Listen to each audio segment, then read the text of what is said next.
एक जंगल में एक तालाब था। उस तालाब में बहुत से जीव रहते थे।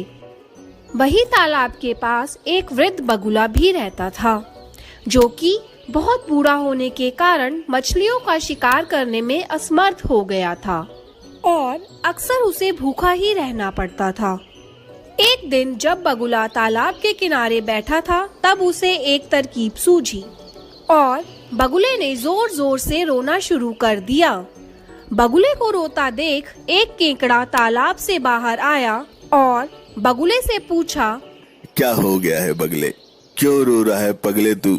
ए केकड़ा भाई, मैंने एक आकाशवाणी सुनी है कि इस तालाब का पानी जल्द ही सूख जाएगा और यहाँ के सभी जीव मर जाएंगे।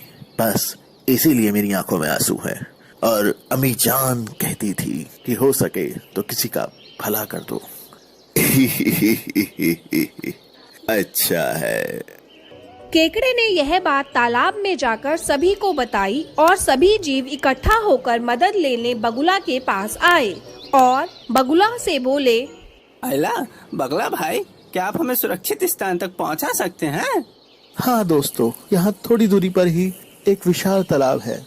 मैं तुम सब लोगों को कुछ ही दिनों में वहाँ पहुँचा दूंगा। सभी जीव मान गए। बगुला एक एक करके मछलियों को ले जाता और उन्हें एक चट्टान पर ले जा करके खा जाता। अब बगुला बहुत खुश था, क्योंकि उसे बिना किसी मेहनत के उसका भोजन मिल रहा था। यह सब कुछ दिन चलता रहा। फिर एक दिन केकड़े की जाने की बारी आई। केकड़ा बगुले की पीठ पर बैठ गया और बगुला भी उड़ चला। कुछ दूरी पर केकड़े ने बगुले से पूछा, क्यों बगुले, खुश तो है ना मछलियाँ वहाँ? तू ले जा रहा है मुझे जहाँ। बगुला सोचने लगा कि अब इसे सब सच बता ही देता हूँ, क्योंकि इसे भी अब मैं खाने ही वाला हूँ। नहीं बच्चे, मैंने तो झूठ कहा था। ऐसा तो कोई तालाब है ही नहीं।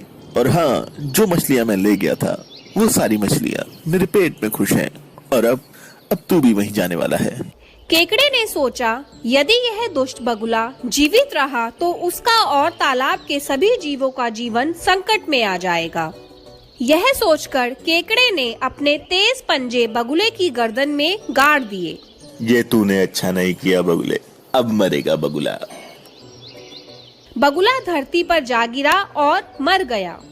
बहुत फड़फड़ा रहा था, जान बचाएगा सबकी। केकड़े ने यह सारी बात वापस तालाब पर जाकर सभी जीवों को बताई। सभी जीवों ने समझदार केकड़े की प्रशंसा की और उसका धन्यवाद किया।